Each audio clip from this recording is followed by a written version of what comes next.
Hey guys, it's Matt with Midnight Farms. I had a request for showing how to prune a crepe myrtle. And this was the crepe myrtle that I was going to use to prune. It was about probably 15 feet tall, maybe a little more. And this is out at Anthony's house.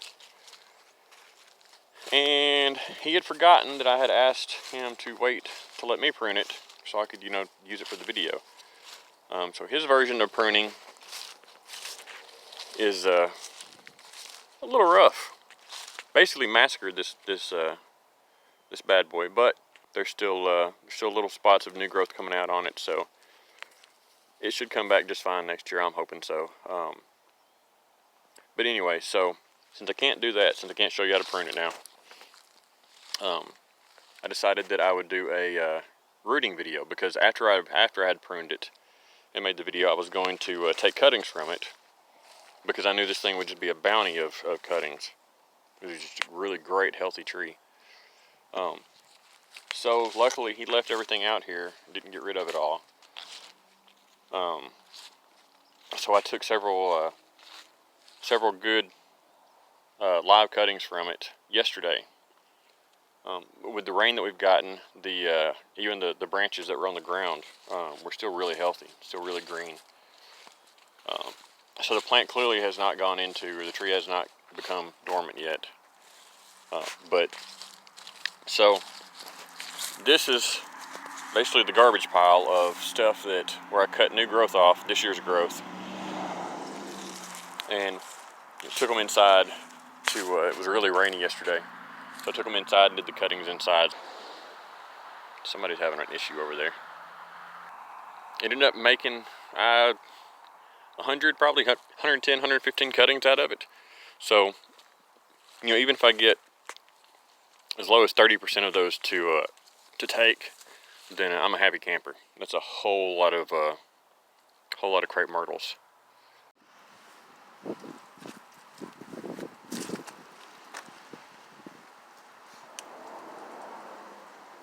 Alright, so hopefully this is picking up. Like I said, I already made some cuttings. But what I did was I took some of the longer branches, the really big branches, and then I trimmed the new growth off of them. Of course, this new growth came off of old growth from the previous year. So I made sure that, they're all live specimens. Alright, I had to bring this party inside. I can't have my coat on no more.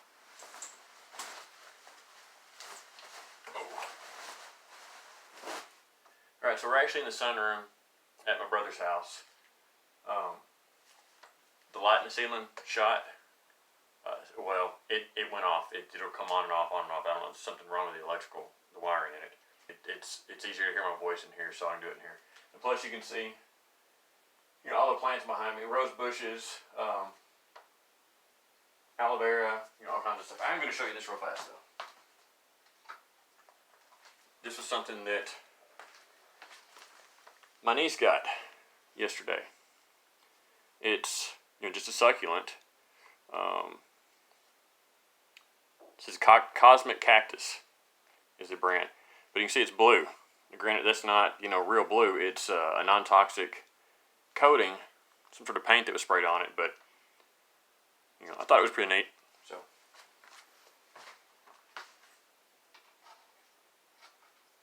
And anytime kids get into plants, I love it. So, all right. So back to the cuttings.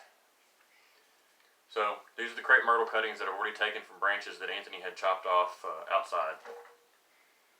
I've got several different sizes, but I'll show you how I came across that, or how I came about getting those. So I cut some branches off out there while I was out there. I dropped my phone in the water is the reason that there's a little bit of a gap in time between it. So I just figured I'd bring it on in the house and it'd be safer to do it in here. So again, like I was showing, when I edit, I'll try to zoom in on this a lot closer. But the buds, the little protrusions on the stem, are the buds that will become next year's growth and its blooms. But they point up. They're always going up at an angle, about a 45-degree angle. So So that way it's easier to orient which end of the stem is going to be up when you put it in your potting medium, whatever it is that you're going to root it in. So, like I said, this is still live wood. So what I'm going to do is, this is really thin up here at the tip. So I'm just going to take it down, about right there. And I may end up cutting that up just to, play around with it, see what happens. But so now I've got a good clean cut on the top. And I'm going to cut at the leaf node, between two leaf nodes. And I'm going to cut at a 45-degree angle. One of the reasons you'll do that, it's not so much about the cut end at the 45-degree angle going into the ground. It's more about the top, this left still exposed out of the dirt, or the potting medium, the rooting medium you're putting it in. It's more about that when you missed it, if that's how you want to water them. You got to remember they don't have roots yet, so they still need water to survive. But plants can absorb water through their through their bark, through their skin, and of course through their leaves. So when you do that, if you have a flat tip on it, sometimes that water will settle there, and it can start causing the tip to rot. Because water will sometimes just bubble up on the top of something and not run down. Well, if you cut it at an angle, you'll get the angle at the part that's going to go into the ground, but the other side of it, where you cut it off of, will be the top of the next cutting, and so that'll still be angled, so the water will still run off of it. So, not real super picky about the length of them. I usually want at least 4 inches, but hit and miss. It's not a big deal as long as you get it in the ground another an inch, inch and a half, 2 inches, you're good. But the reason I cut at the leaf nodes is because the plant itself has more concentration of its own natural rooting hormone in and around the leaf nodes. So where you've got a leaf node on crepe myrtles, for example, you have a higher chance of roots coming out around that area. And of course, crepe myrtles got the buds so many different spots up and down the stem. It's a lot easier I think, to get a crepe myrtle to root than a lot of other stuff. Crepe myrtles and hydrangeas seem like the two easiest ones I can do. But so I'm just going to keep cutting out of this one stem.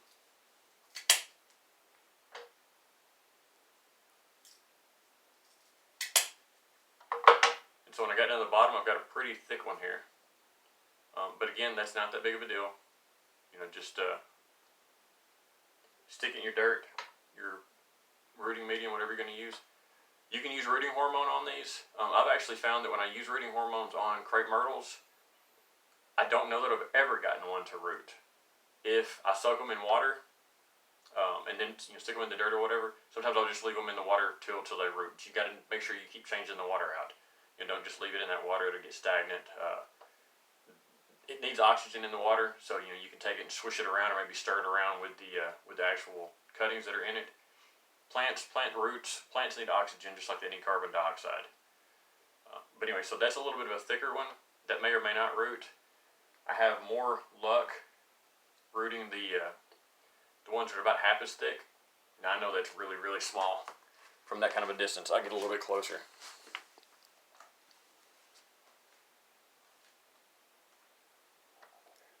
So you can see the buds on it and the angle. I didn't disturb the cambium layer. Always want to make sure you use really sharp shears, because these have been outside and gotten rained on a lot. The bark is wanting to kind of pull off at the cuts. But again, that's not really a big deal. Sometimes I've had luck just kind of shaving, a little bit off at the leaf node areas, just to to kind of promote rooting. I mean, you can see here, I've got a leaf node here and a leaf node here.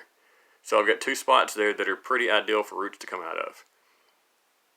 Now this is a thinner one. Thinner ones usually have the root nodes, or the leaf nodes, a little bit closer together. They haven't extended out and stretched yet. So I've got 1, 2, and 3, 4. So if I poke that down in, I will actually put these in water. I poke that down in the water about that deep. I've got 2 heights that I potentially have roots that can come. All right, so we'll get back over here. So out of that branch that I cut, I got 1, 2, 3, 4, 5, 6, 7 cuttings, I believe. Those are some that were made earlier. So that's 7 cuttings. So that's seven potential plants off of, a branch that was about that long. So 1 crepe myrtle tree, and I might potentially get 7 there. Well, I've already done several more outside before I started recording, and so you can get an idea here. So I'm gonna go ahead and do this one again too, or this one like I did the other one. Just gonna cut that 45-degree angle and dropped it in the floor between leaf nodes.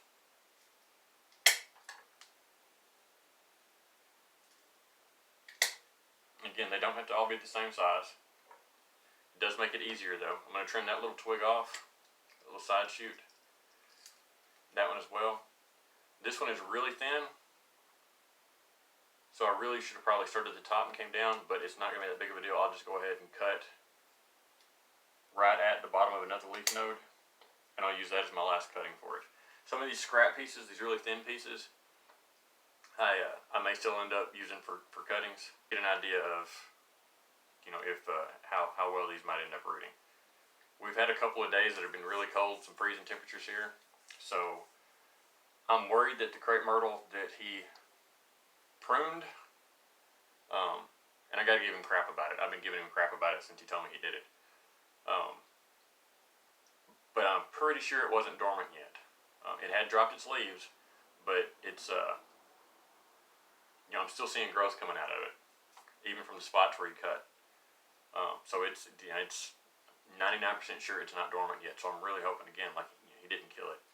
And I've got tons and tons and tons of these. Like I said, I brought them all in the house. If you get any questions about it, just leave me a message in the comments or go over to Midnight Farms page on Facebook. And if you haven't already, like the Facebook page, go on over there and click like. I've had a lot of growth in the last 2 weeks. I'm really, really, really thankful for you guys. I appreciate it. You're blessing me in ways you don't even know. And in this video, if you like what you're seeing here, I try to teach if I can. Like and subscribe. That way you click the bell icon if you do subscribe. That way you can get an idea of, it'll give a notification whenever I post a new video if you're wanting to see them. But feel free to share the video.